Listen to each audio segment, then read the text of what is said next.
Hello, my science lovers. Today we are talking about junk food addiction. Well, just food addiction in general. So grab a coffee if it's morning. Get your caffeine addiction on. If it's evening or afternoon, do what you gotta do. We're about to get started. First, I'm going to thank my patrons. I need to add a few people to my video, so hopefully I'll get that video done soon for it. I'm so excited to have you here. You make Saturdays awesome for me. Nearly time.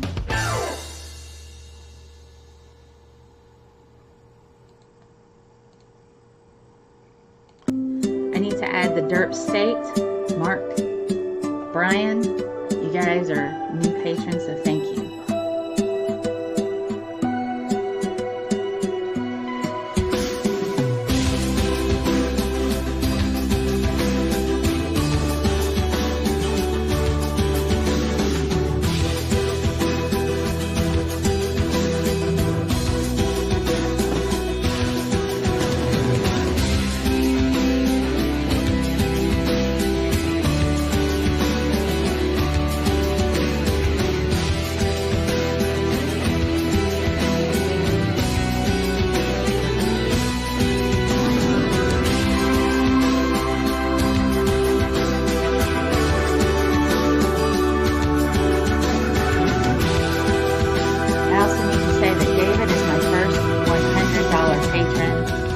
Thank you so much, David. You're amazing for that.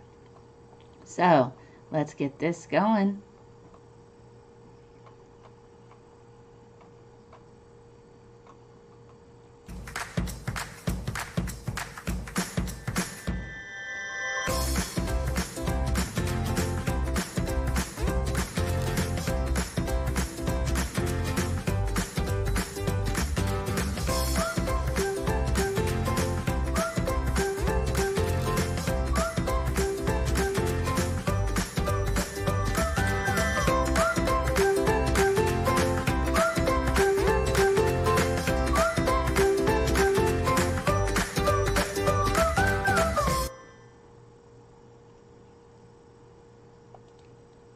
Hey guys, I'm in a really cool like loose shirt, so I'm keeping my eye on that.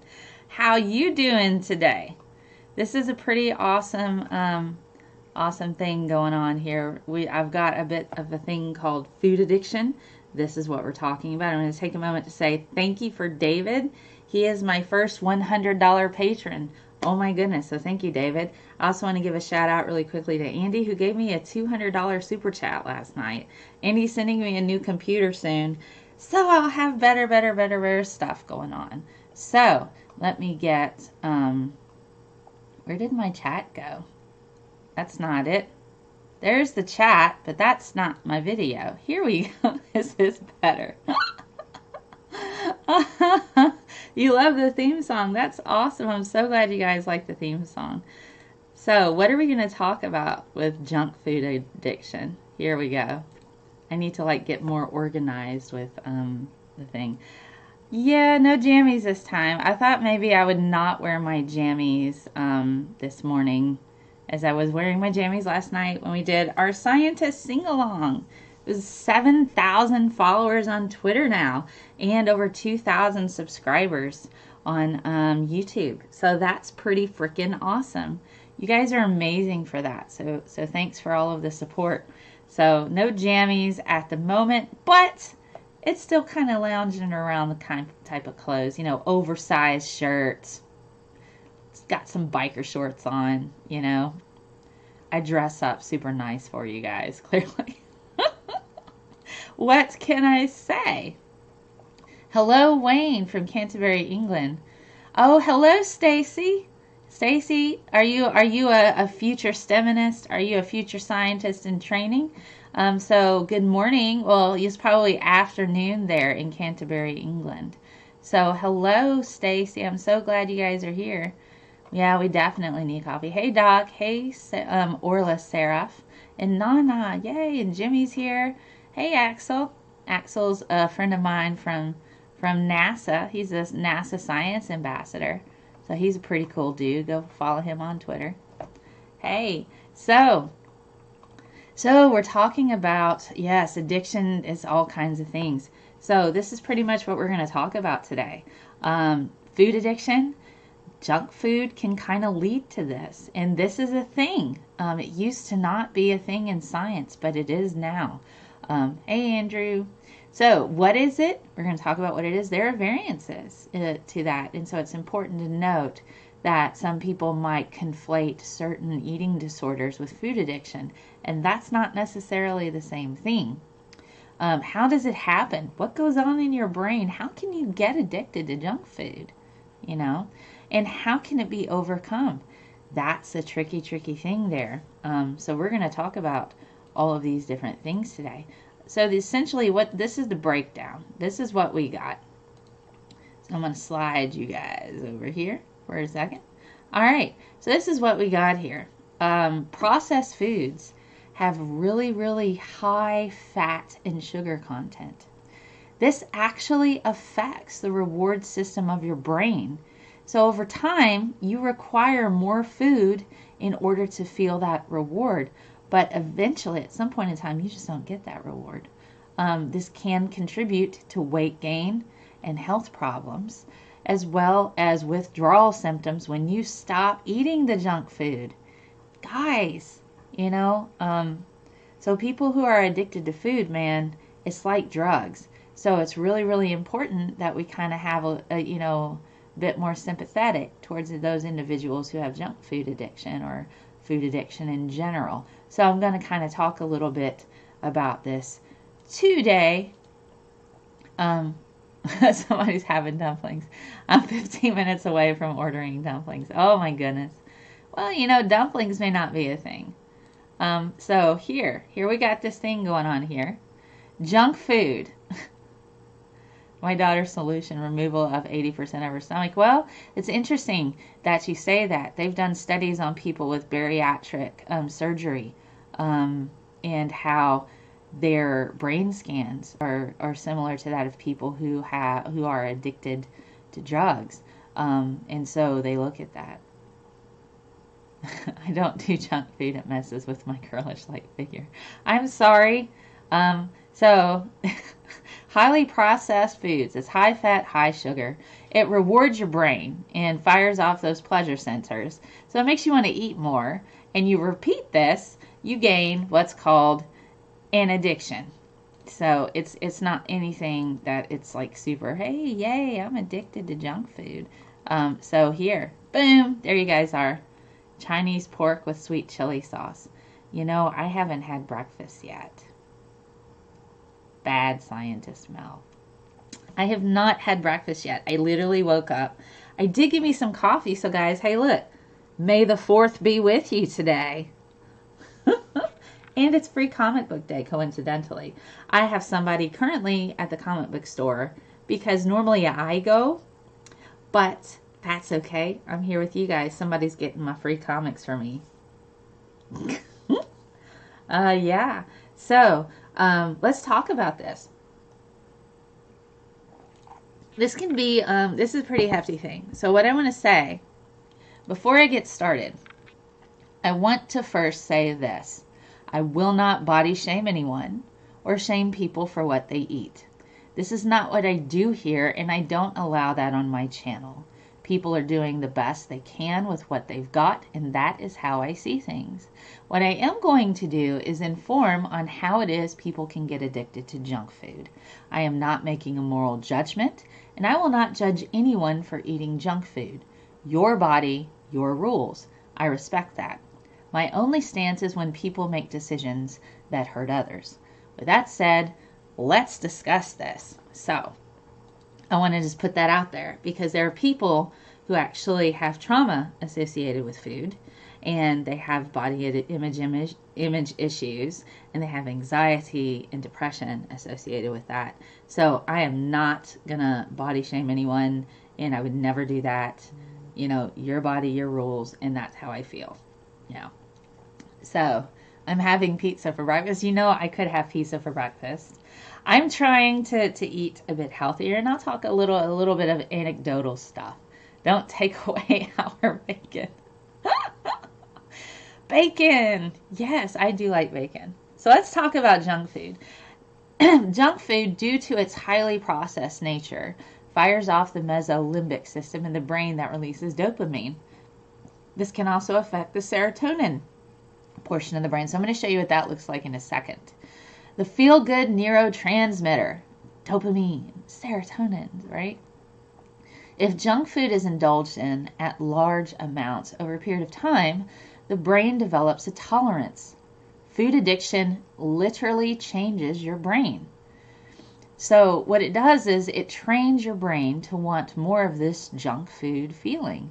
With this, you end up eating more and more to try to gain that feeling again. People with food addiction sometimes lose the ability to enjoy their food and keep going with it until they find that feeling again. Food addiction is a new emerging field. So I want you to keep that in mind. This is this is pretty new science. People didn't even explore this as a thing until they started to see more of behavior patterns that were similar to those of people addicted to different types of drugs. It met with a lot of resistance, as a lot of science does in the beginning. It is how we know that something is real and not just a possibility. Every single new thing that comes out in science, this is what's important to note. Scientists, now there may be scientists who were body shaming and fat shaming. That's aside. Science in itself goes through in a way and scrutinizes every single thing. So before I start getting into the fact that it was met with resistance, that's every single thing that comes out in science. It's non-discriminatory in that regard.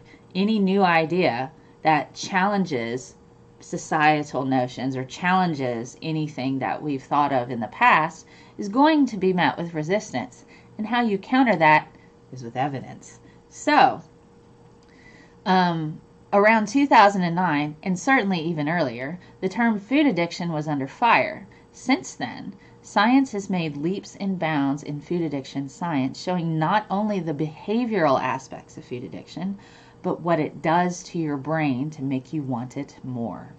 They have found the same link in people who have gained weight from eating such junk food and such food in general, in not only behavior, but also in their brain scans.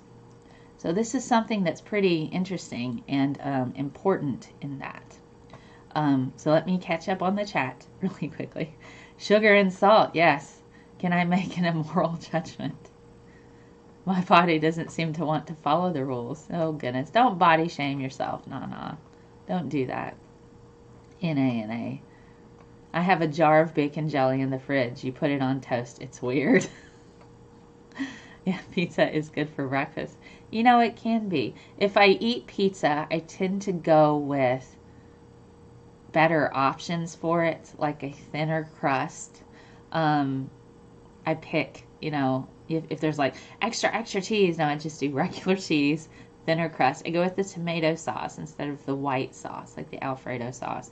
And because I like pizza, I'll go with like grilled chicken, and then I'll load all kinds of veggies on there. So if I'm going to eat something like that, it's still not low calorie because of, the sugars in the crust, but it's a better option than what I would pick if I really wanted those dopamine things to fire off, because I'm susceptible to this and I know this. And so, it's a struggle. I had an x-ray of the head. X-ray showed nothing. You guys are funny. Oh my goodness, you guys are funny. So, here we go. Take a look at this. Here is your brain in general. I was going to say, here's your brain on food. Here's your brain on drugs. I'm showing my age by sitting here saying, this is your brain. This is your brain on drugs. The egg in the frying pan. You guys remember that? That was around when I was like really little. So here's your brain on food addiction. Essentially what happens is the dopamine pathways. This affects your reward and motivation. It gives you this pleasure, this euphoric feeling.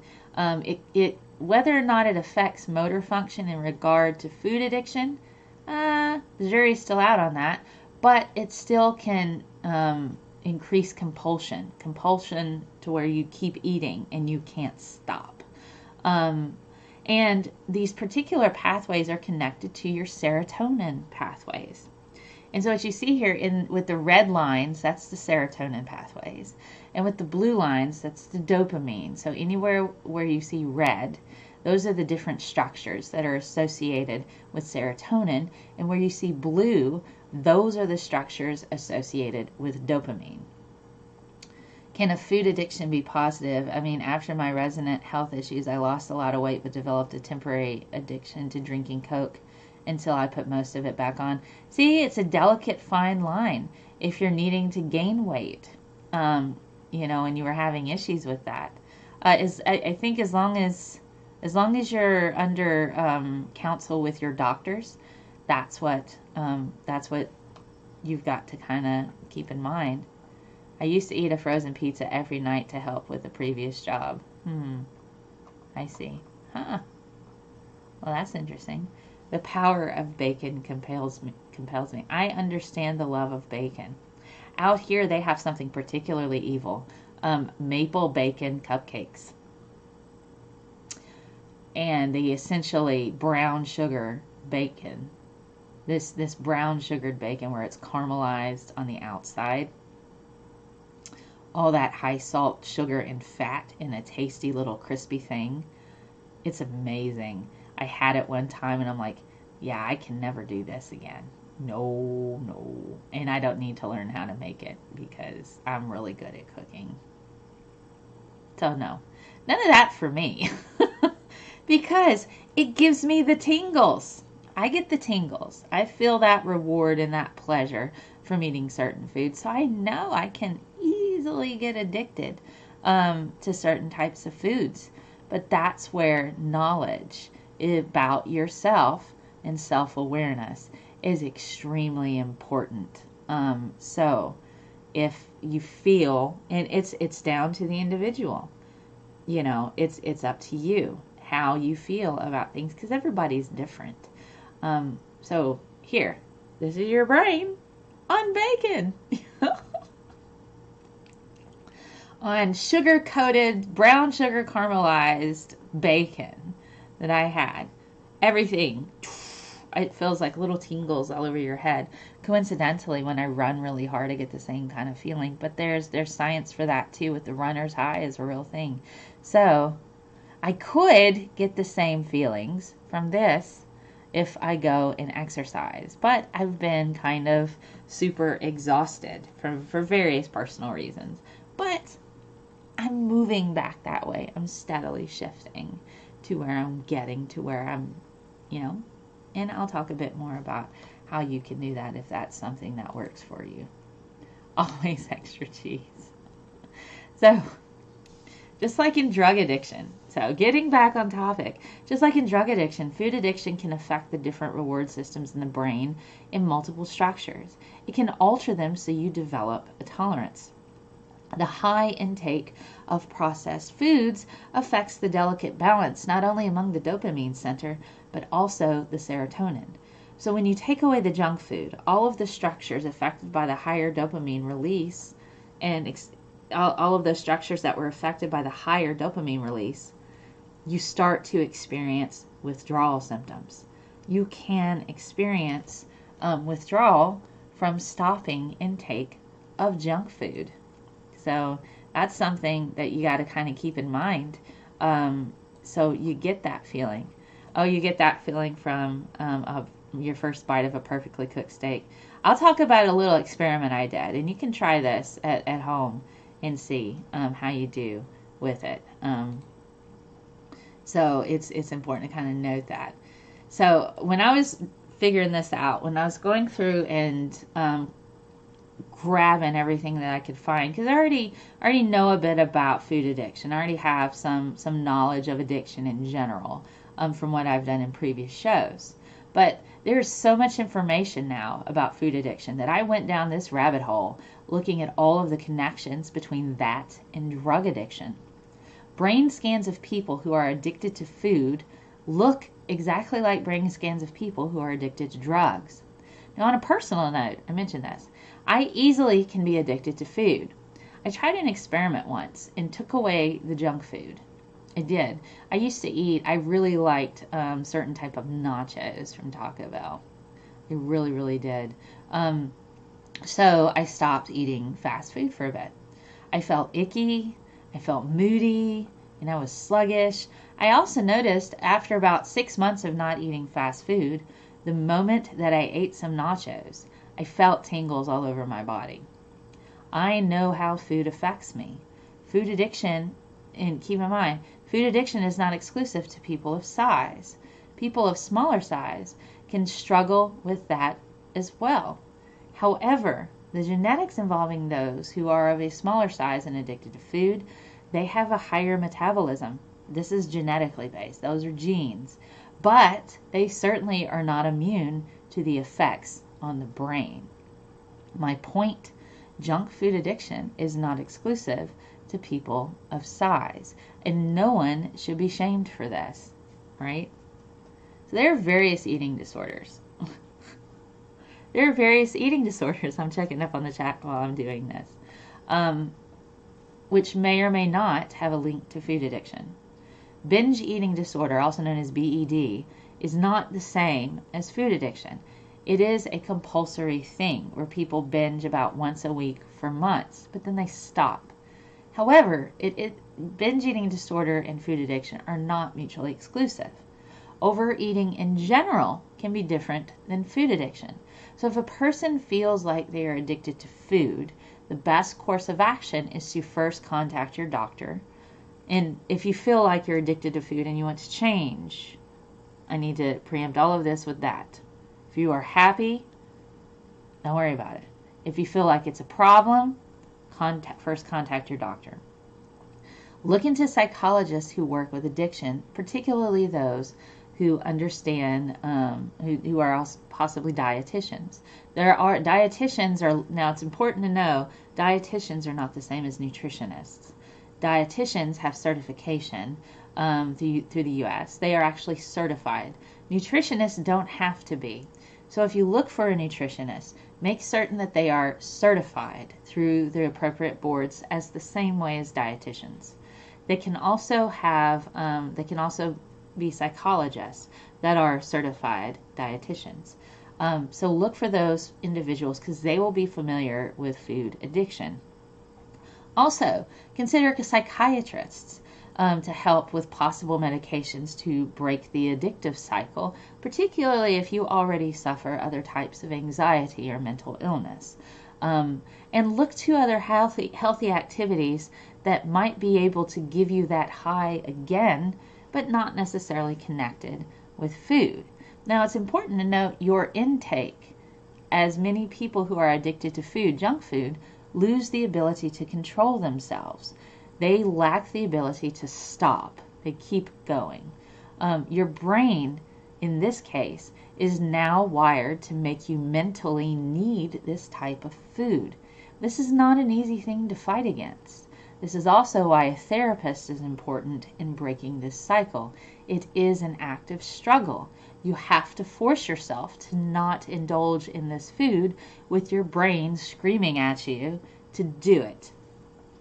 So keep this in mind when you have people who are part of your life who are struggling with food addiction. They may or may not know that they struggle, but if they're trying, it's extremely important to be supportive because their brain is telling them, eat it, eat it. You need this stuff. We need this stuff. Oh my God, what are you doing to yourself? And so there are legitimate withdrawal symptoms that can cause them to change their mood and feel horrible. It's not a fun thing to go through. Studies have shown that within the past, the worst case of junk food withdrawal, your body will go through it. It's usually the first 3 to 5 days. If you can get through those first 3 to 5 days, maybe take a week off from work if you can, If you have a vacation, vacation days, take a week, eliminate the food out of your house. And keep less food in your house. Only buy the food that you need when you need it.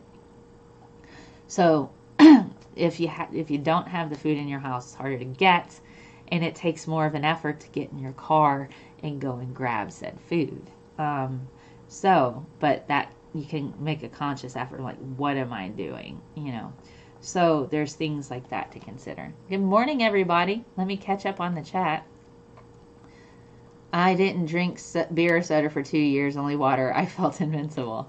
Yes, Nachos Bel Grande. That's the thing, man, isn't it? Addiction and withdrawal of any kind is awful. Yes, it is.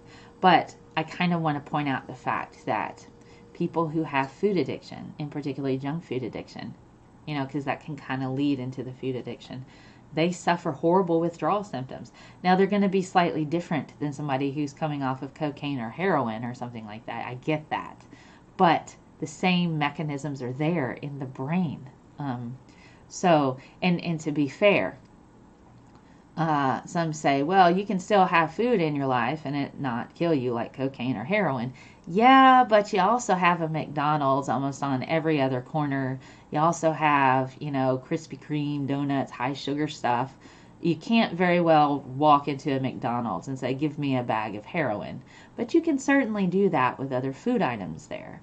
So it's there, and it's legal, and it's so easy to be able to do that. It's pretty interesting.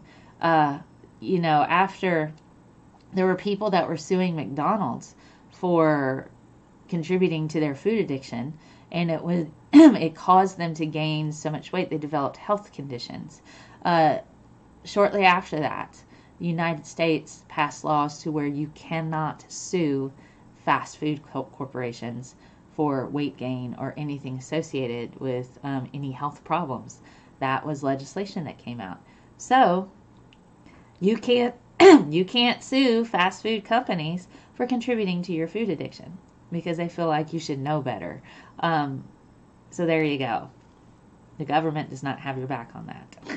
So, oh my goodness. I look like a crazy person at the grocery store. I will say out loud, no, as I walk past the cookies. I do that with candy. I do that with cookies. I do that with chips. I do the same thing, nah. I do the exact same thing. I swear at them under my breath as I'm walking by. I completely get that, and I totally understand. So, no shame, man. I'm the same way. So it takes a conscious effort. And if that's what you need, that's what you need, right? It's a conscious struggle. The struggle is real. Takes constant effort. That's what you do, man. I'll move you guys right there, I guess. I don't know. It doesn't matter. All right, but you're there. So what are the symptoms? So if you think that you might be addicted to food and you want to analyze that and dig down a bit further, some of the symptoms are overeating. You continuously want to eat a certain type of food, and you continue to do it even when you're not hungry. So this is still happening, and you're like, okay. It's some other symptoms. You eat to the point of being ill. You make yourself ill eating. You worry about food, and you go out of your way to eat a specific food. So if you don't have a particular food in your house, you will get in your car, you will drive there, you will go and get it, you will eat it there in your car or back in your house. But you will go out of your way to get that type of food to eat it. You will eat food instead of doing other things. You'll eat food instead of doing your work or going to work. Before I get into that, you need to keep in mind, all right, with these symptoms, people are highly individual at different levels of addiction. It is important to keep in mind that this too is a spectrum. Addiction is a spectrum. If you feel like you might be addicted and want to shift your lifestyle choice or choices, seek professionals to help you because each case is different. And I don't mean just your standard doctor. Do that, but then go beyond there. Now, if you are eating food instead of doing things, you opt to stay home and eat instead of going to work or interacting with people that you love, people that, and I don't mean, now I say that there's abusive people. You don't want to be around people that call you fat and are mean and not very nice. Not that, but still. If you avoid functions where food is present because you're afraid you're going to overindulge and overeat, if you experience withdrawal symptoms, when you remove that in the form of anxiety, you can have anxiety and agitation. That's part of it. So if these are things that concern you, then by all means, please go to a professional and start assessing what the different things are that you can do. Now, what do we do about treatment? Treatment. That's important, isn't it? What do we do about treatment? You've done all of those things? Well, I mean, if you're a happy person and you feel like that this is not an issue, that is completely different. If you feel like this is affecting your life or your quality of life, and you want to make a change, that's when you start jumping in and go, okay, I need to make a change. This is really affecting my life. I'm unhappy. That's something different. If you're not unhappy and you're absolutely happy with your life and, your body, your choice, I'm not going to shame you for eating junk food, So, treatment. If you do decide okay, I'm not happy, I want to change things. Treatment is going to be individual and take time. Changing your brain is a hefty task, all right? It's a big freaking deal. Now, it can be done, but it is work. Anyone who suffers a mental illness or any kind of addiction will tell you that therapy is hard. You're like, oh, I'll go to therapy and I'll feel better. Well, feel better doesn't necessarily mean that every time you go to therapy, you're going to feel great. Therapy is work. It is a lot of work, and it requires you to keep at it. So you're going to have days that are horrible, and you're going to have therapy sessions that are going to exhaust you because you have a lot to take in and process. Now, because we are a must-have-it-now society with our instant gratification through online interaction, this makes it particularly difficult as we have this instant want in other facets of our life. So if you are a junk food or food addict, be kind to yourself. Listen to professionals who are experts in this field and understand that this can happen to absolutely anyone and does. I'll show you my sources in a bit, but there's a food addiction organization that was established in 2005. So this has been a thing, at least the term has been coined for a while. So they quote stats, and their stats are 50% of obese people, 30% of those overweight, and 20% of those at a healthy weight are addicted to food. This happens to literally anyone. Size doesn't freaking matter. People can be addicted to food and weigh 100 pounds and be hiding from the world as they sit in their house and avoiding things and let that encompass them. It is no different than anybody else who has a drug addiction. They can behave the same way. But it doesn't matter what the size. So we need to get off of that way of thinking, because that's not helpful. So treat it as it is. It's a thing that can happen to anyone. So no shame, no hate. That's what I mean by this. So let me catch up on the chat if you guys have any kind of questions. Oh goodness, I am so hungry right now. I should have had breakfast before I did this. But at least I have my coffee right now. So coffee is more important for me to function when I'm doing a show. You gained 40 pounds in the last 3 years. I gained probably 30 pounds in the course of a year and a half. So I completely understand. And that was largely due to stress. And I wasn't doing things that I normally do. Like I normally worked out like 3 to 5 days a week. I stopped doing that.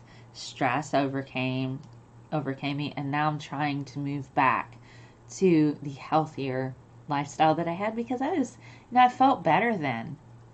And even I recognize that.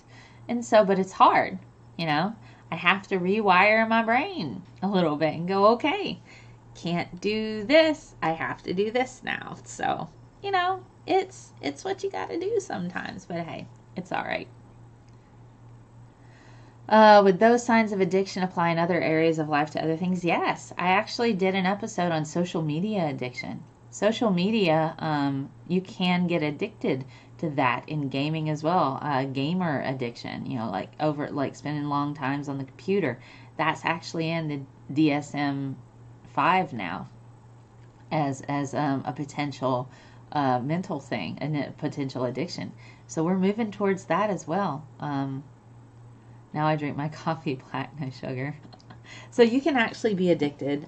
Social media addiction is a new thing that they're looking into, but they do recognize that there is addiction qualities associated with like computer stuff as well. So, look into that. So you can fire off that reward system with other things, the runner's high. That's a thing that's real, and it can fire off similar brain structures for the reward and pleasure system. So you can check into that. It's hard for old people like us to lose weight. It is hard because if you've had certain lifestyle for a while, your brain is trained to think that way. For how long? So you only have the DSM-4. Get the DSM-5. It gets into that. No calories in coffee with no milk or sugar. See, I like to have creamer. And so what I'm trying to do is to shift away from the creamer, and I've got like really low calorie almond milk. So I'm shifting towards that to where I still have like the creamy aspect, but an entire cup of almond milk is like 30 calories. When like 1 tablespoon or 2 tablespoons of, creamer was like 30 calories, even the sugar-free kind. So for me, I'm making small changes. Moving back steadily to where I'm not, you know what I mean? Because I know I have a tendency towards food addiction. And so that's something that I actively watch. Even though I may not be like a person of size, I feel I'm pretty curvy. I got some junk in the trunk. My jeans don't fit me right anymore. So I'm like, okay, yeah. My jeans don't fit me correctly anymore. They're really snug. And I'm just like, and those are my jeans when I like on the larger side. I don't, I have like a range. I could wear it from like a 6 to like a 10, depending on the jeans. So my 10s are kind of snug now. So I'm like, like really snug, like uncomfortable. And I'm like, oh my gosh, okay. Gotta go back down. So that's where I'm at. I think 12s would probably fit me a bit better right now. But I'm just like, no. But my dress sizes tend to be still around an 8 to a 10.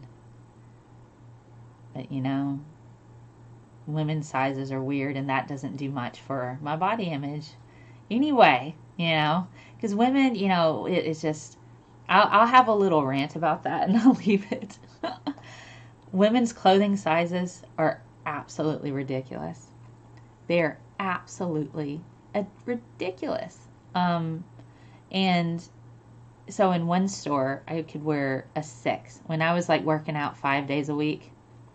And probably around 40 pounds less, I was about a size 6. But I was working out 5 days a week, constantly all up in that. And I'm like, yeah, I was doing it.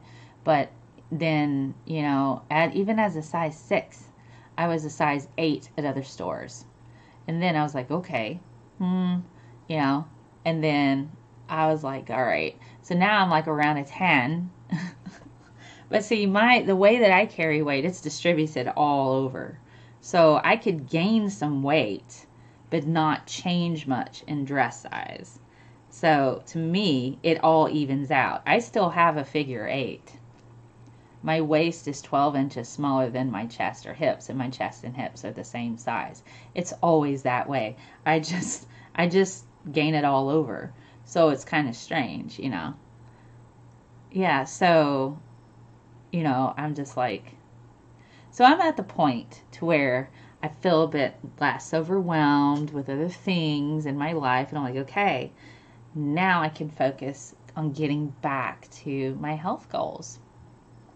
And, you know, I'm not particularly unhappy with the way that I look, but we all have our little things that we don't like. You know, we're human.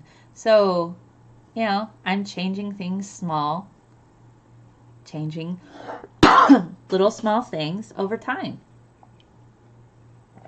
And I'm rewiring my brain that way.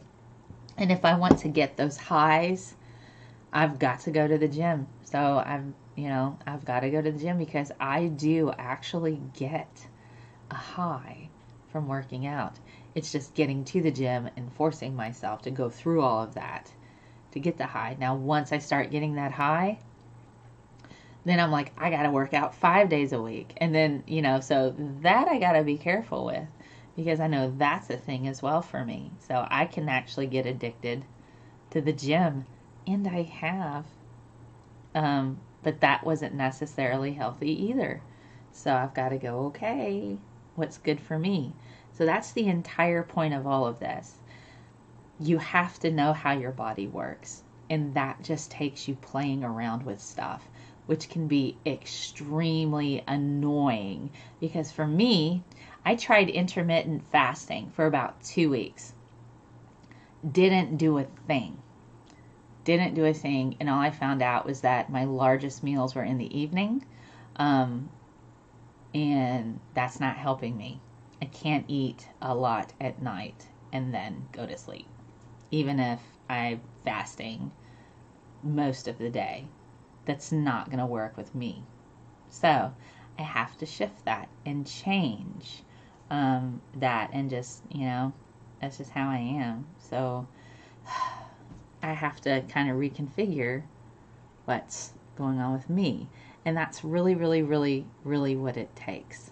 If you are prone to certain types of addiction like myself, you know, and I'm not ashamed of that. It can literally happen to anybody. But I'm willing to learn about me and learn about you.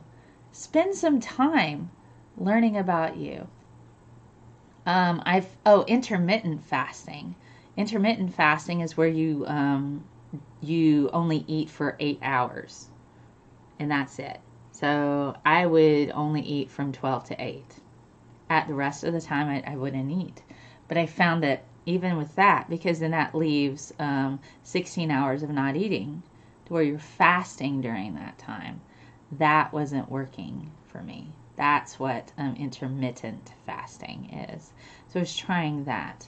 That wasn't working. Not at all. So even though I was eating less, the way that I was eating, my body was processing it differently, to where I wasn't losing anything. I didn't lose any weight for 2 weeks. I was eating around 12 to 1,500 calories, which is considerably less than what my basic needs are right now. So it's like, been around 1,200 calories. I wasn't, you know, it's like, hey, but I wanted to go. Here's just Murphy's Law for you. The week that I wanted to start, okay, I've got these days planned where I'm going to go and start exercising and start tracking stuff and everything. I have a Fitbit Ionic. It stopped working. So I'm waiting on my new one because I really do want to track, you know, my progress so I can look and make good decisions about what's working for me. Science, right? So I want to make good decisions about what's working for me and what's not working. You know what I mean? So, and I need that. And I need that so I can kind of keep track. And so I can kind of break it down and say, okay, well, this isn't working right now. I'm at a plateau, or this is working. Look at this. This is awesome. I need to do this for a bit. But your body gets a tolerance. And so you got to break that from time to time. Just like your brain, your body does the same thing. So yeah, you break fast. Oh my goodness. Chocolate and sweet craving is a side effect of my SNRIs. I get that. I hated working out at first, but as time went on, I looked forward to it and the results. Yep, yeah, you do. You feel. I like to work out to the point that I have muscle failure. I like to work out to the point I'm exhausted because I sleep great. I sleep wonderful. I get the endorphins. I feel like I've done something. The thing that I hate doing is running on a treadmill. I hate that so much. But if it's too hot or too cold, I don't do so well in those conditions. So if I run, it has to be like within certain temperatures, or I just, and I'm very fair skinned. I don't want to sunburn, But there you go. I have chocolate because I can't stop eating it. Okay, so if you like chocolate, here's something for you. This worked for me because I like chocolate as well. All right, so here's a pro tip from ScientistMel, who absolutely loves chocolate and will eat it like a toddler if I really, really want to. This works for me. It may not work for you, but this works for me. Chocolate dipped strawberries are fantastic. Okay, I absolutely love chocolate dipped strawberries, So what I would do, I would get Hershey's cocoa, or if you like, you can get German chocolate cocoa powder. I'm talking about the powder. I get the powder, and I sprinkle it on strawberries. I just dust them. I dust the strawberries in the cocoa, and then I dust it in I like Splenda. Splenda doesn't cause me any particular problems. It's made from sugar. It's an isomer of sugar that doesn't fit into your enzymes, so your body doesn't process Splenda. You just eliminate it, but you can still taste it. There's portions of Splenda that it interacts with more places on your taste buds. That's why it tastes sweeter. So you don't need so much of it. So I sprinkle strawberries with cocoa. I just like cocoa powder, and you're like, ooh, that's gross. No, listen. Then I put Splenda on top. Then I will take some sugar-free or low-calorie whipped cream, and I will just, like the canned, because it's not that high in calories. So, or another thing you can do is, if you really want to, you could get some Greek yogurt, vanilla flavored Greek yogurt. It would probably be okay with that, but I just really like the idea of whipped cream because I feel like I'm having something special. So I get the really reduced fat, low sugar whipped cream. You can get it in a can. I don't get the kind in the plastic tubs because there's different stuff in there that I think it's it's got some polymers in there that I don't think are good for you. So I just stick to the actual in a can whipped cream.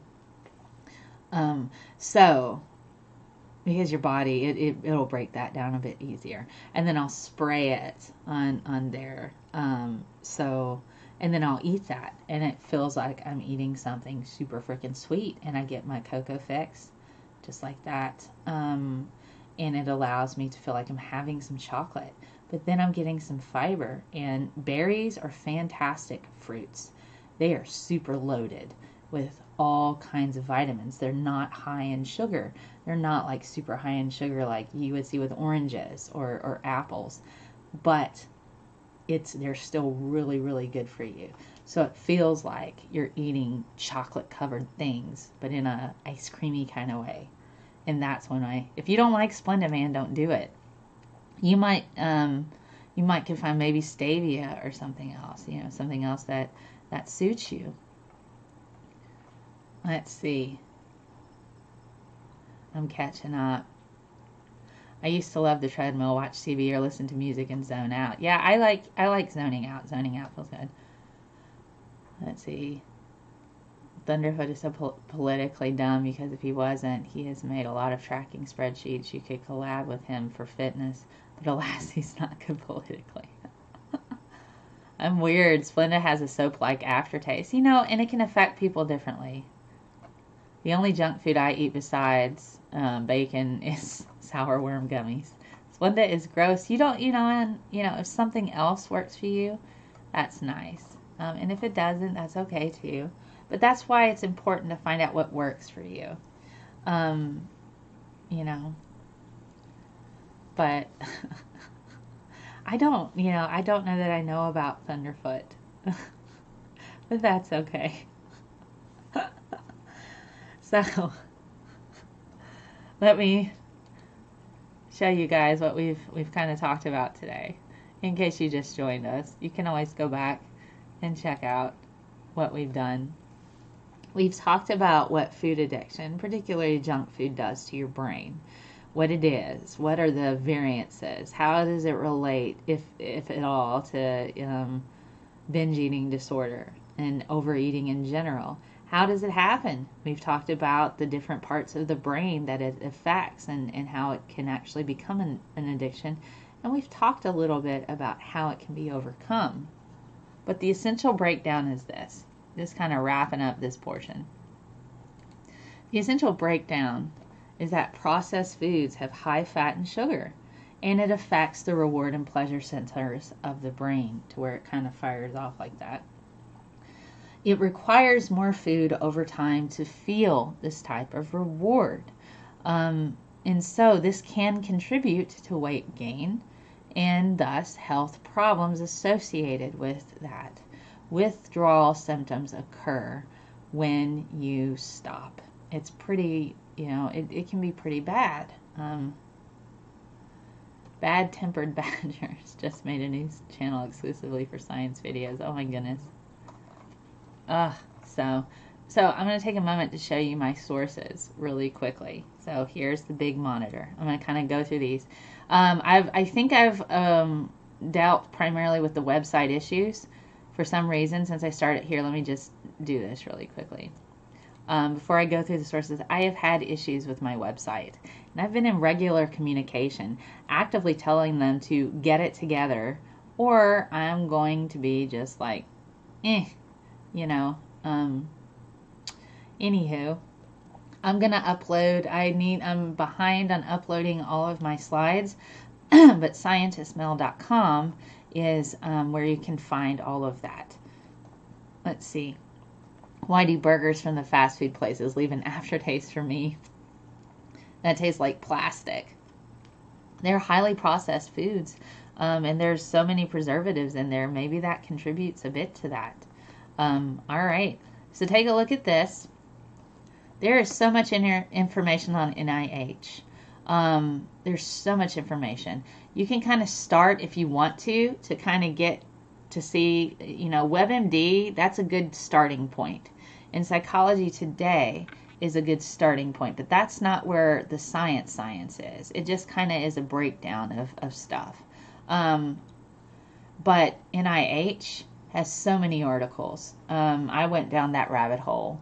Live Science is another easy to read article that kind of references other studies. You can go on drugabuse.gov and see how your brain is affected when you're addicted to drugs. It's similar to that of those who have addiction to food. But there's so much information of brain scans that they've done. Here's foodaddictioninstitute.org. They've been around since about 2005, founded by experts in the field, and they consistently stay up to date with the latest information. Hopkins Medicine, they get into the brain chemistry of food addiction. So it's all there for you to peruse. Bye, Vibrantly Brantley. Hey, Winkle. Thanks for hopping by last night. You and Nana were pretty cool. I know Jimmy was here last night, and, Andy was here as well. I think Andy's not on the chat today, but that's okay. So, let me tell you where you can find me, but you guys probably already know that. This is where you can find me. All these places. All of these different places. I'm going to set it right here for a second. ScientistMel.com, Patreon.com/ScientistMel. I have to thank David, who is my very, very, very first $100 patron. Oh my gosh, that was amazing. And I do try to message all of my patrons privately. I currently have a special for patrons $5 and over. You will get a handwritten postcard from me. So that special is going on for the next couple of weeks. And so I'll get those in and hand write you a special message. Maybe I'll write a poem. Maybe I'll write a haiku. But I will hand write snail mail and send you a postcard. So that's for patrons $5 and more. And then patrons on higher tiers get access to all kinds of different things, including exclusive artwork. Also, something that you may not know about. You need to change your email on Patreon. Okay, that's cool. That should be able to do that. So something else. I'm developing a shop, and you can go check it out now. I'm working with Peter from Gonna Go For It. And also, if you have any fan art, I am making gear, merch.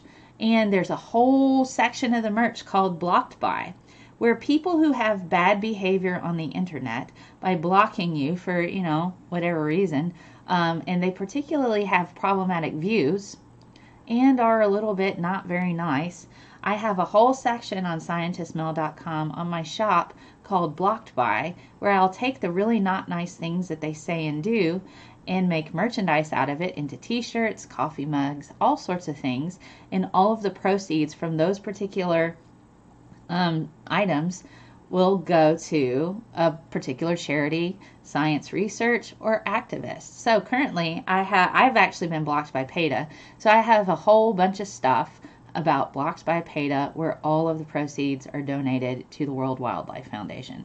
SJ is another person who is an apologist who tends to have a lot of really problematic things to say about anxiety and depression. So if you're blocked by SJ, I'm developing an entire bunch of t-shirts, as well as, because she has lots of problematic views. She blocked me because she had some really awful things to say about anxiety and depression. So all of the awful things that she has to say about that, I'll have a little blocked by symbol. And my followers, she started blocking my followers who never talk to her. So if you follow me, you're blocked by SJ, I have merch for you. So those proceeds will go towards the Anxiety and Depression Association of America. They do a lot of good work. And I believe she blocks people who are pro-choice. So we'll have a whole section of merchandise, Blocked by SJ, My Body, My Choice, Blocked by SJ, where the proceeds are donated to Planned Parenthood. Stuff like that. So all of these different things with people who have problematic views and bad behavior, I'm just going to turn it into something positive and donate the money to organizations that they hate.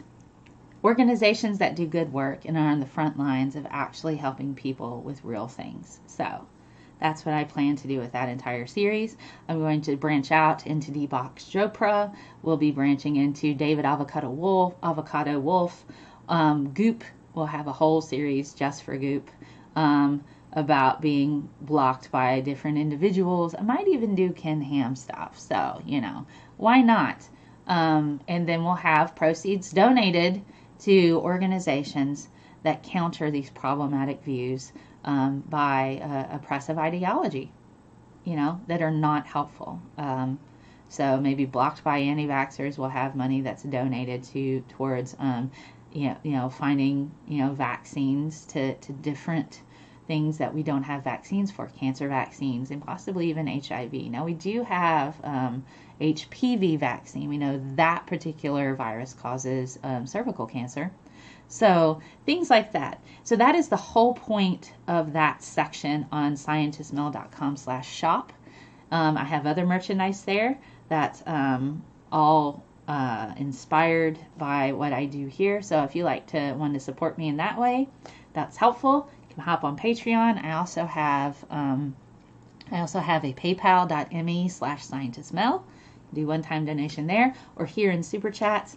So it's always helpful to me because I'm usually in the hole every month for what I do because I have to pay for my website. I have to pay for gear. I pay for different apps that help me generate content as well as software. So, and I do this because we need to be louder than the people who promote incorrect information. And I want to be a source that people can respect and can come to and say, she's going to have the accurate information, and I'm going to do my best on that, to where people don't feel like they'll be ostracized for asking me questions, because I will never, ever, ever ostracize you for asking me a question if you genuinely want to learn. I'm not going to waste my time with people who don't want to learn, who just want to fight. I don't do that. And I don't really do debate stuff. I'm here to inform and educate, and that's the whole purpose of all of this. So you can absolutely check out all of that. Well, thank you, Winkle. And Nana's one of my patrons. Give them a shout out for being in the chat today. So I know Winkle always sends me super chats, which is awesome. So thank you. And so I haven't updated my patron video yet. So I'm going to say my newest patrons, and also David, who is now a $100 patron. I am still overwhelmed by that. I just, I like cried a little with happy tears from that. That was awesome. So I have new patrons, Mark, the Derp State, Rhetoric and Discourse, as well as Brian. They are my newest patrons, and I'm going to update the video. And so I have lots of goals associated with that. I want to do more writing, so hopefully all of the things are sorted out with my websites where I'll be able to do things. So I'm going to be writing more articles. So if there's particularly anything that you would like me to write about, I love it. I love it. I love it. Yes, Winkle, that is a Kingdom of Heaven poster behind me. I actually like Orlando Bloom a bit. I have a lot of movie stuff from actual movie theaters, and that was a poster from an actual movie theater. I'm also a Kevin Smith fan. I have a lot of his personal stuff that was signed by him and given to me. I've spent time with that, so I absolutely adore film. It's important to me, and I've made my own short films from time to time, so I appreciate the medium. So I'm going to take a moment. I'm going to thank my patrons because they do awesome. So that'll be the patron video that I show at the beginning. And I'm making a new one because I have new patrons and new tiers. They've moved to new tiers, and that's so exciting for me. And so it's always lovely. And so I try really, really hard to do the best I can. I still have a day job. But honestly, if all of my Twitter followers just gave me $1 a month, I would just be doing this. I would just be doing this. And then I could travel. And the goal eventually is to move towards making a science communication convention, to where we would have science communicators from all over in one place. And we would have like a whole section for the grown-ups. We'd have a section for the kids. We'd have panels that were talking about different things.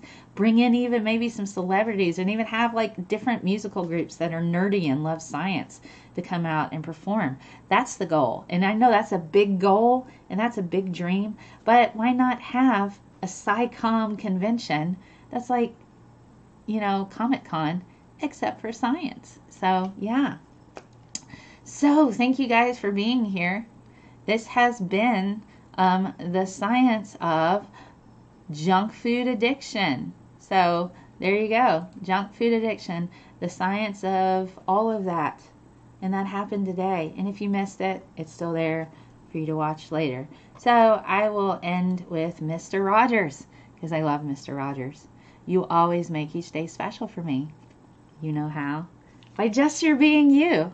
I will see you next Saturday. And next Thursday, I will have somebody on to talk about This Week in BS. We will be talking about bees, the myths associated with bees, pesticides, and how to help promote the bee population. So, hey, I will see you guys later. Sending squishy science hugs. And thank you, Mark, the Derp State, Brian, and Rhetoric and Discourse, my newest patrons. I'm going to make a new video for you guys. So thank you. Sending squishy science hugs. Bye.